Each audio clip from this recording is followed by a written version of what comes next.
जरा रुको इंसिया, इधर आओ।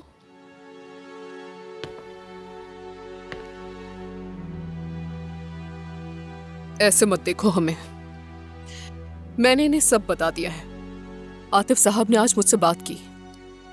अगर तुम शादी के लिए राजी हो और हम बात कर लेते हैं तो वो तुम्हारा साथ देंगे।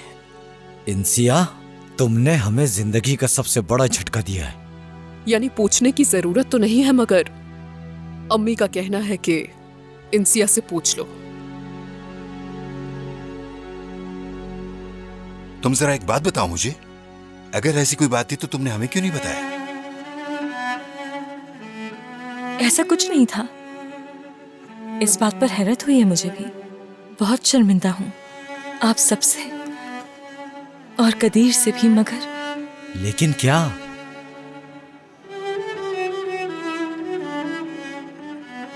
मगर मुझे माफ कर दीजिएगा। मैं और औज़ा। ये तुम क्या कह रही हो इंसिया? क्या मैंने तुमसे नहीं पूछा था कि तुम किसी से मोहब्बत करती हो या नहीं? अम्मी क्या बातें कर रही हैं? ये आपको कैसे बता सकती थी कि ये उससे प्यार करती है? तुम दोनों के बीच में कुछ हुआ है क्या? साफ साफ बता दो वरना मैं उससे जाकर पूछूंगा। नहीं दादी माँ, ऐसा नहीं है। चलो ठीक है, तो फिर मंगनी खत्म करते हैं। कह देंगे कि तुम लोग जल्दी कर रहे हैं। क्या बोल रहे हो उस्मान तुम?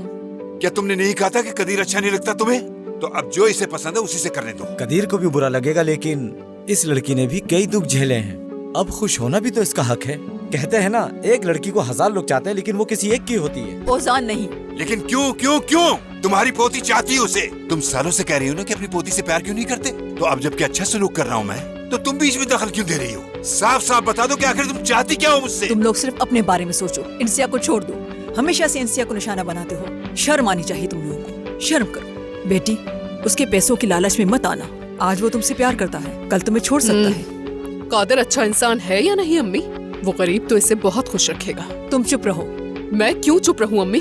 मैंने इसकी परवरिश की है, मुझे बोलने का पूरा हक है। इस तरह इंसिया की जान बच जाएगी और हमारी भी। बिल्कुल सही कह रही है, इसकी जान बच जाएगी और हमें भी सुकून मिल जाएगा।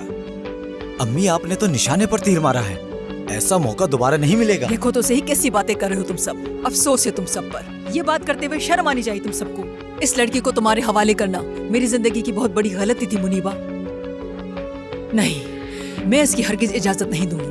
अगर तुम चाहो तो मंगनी तोड़ दो, लेकिन ओजान से शादी मत करो। उसी से होगी। मैं नहीं चाहता किसी और मुसीबत में फंस जाए, तो अपना मुंह बंद रखो। इस मामले से दूर रहो तुम उस्मान। असल में मुझे नहीं, तुम्हें दूर रहना चाहिए। इसके लिए यही बेहतर है। मुबीना, तुम आतिफ साहब से कहो कि कोई मुनासिब वक्त देखकर हमारे पास आ जाए। ये बात करते हुए तुम्हें शर्म आनी चाहिए उस्मान। मर्द होने के नाते मैंने तुम्हारे इतने साल एहतराम और इज्जत की। जब इस लड़की की देखभाल करने की बात आती है और जब कोई फायदे की बात आती है तो खुद गर्ज बन जाते हो। तू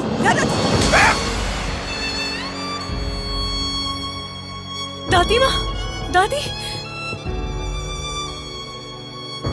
सच्चाई कड़वी होती है ना। अतीका, चुप हो जाओ। नहीं होगी चुप। मैं अब खामोश नहीं रहूंगी। बहुत हो गया। मैंने बहुत इज्जत और एहतराम कर लिया तुम्हारा। कान खोल कर सुन लो, ये शादी कभी नहीं होगी।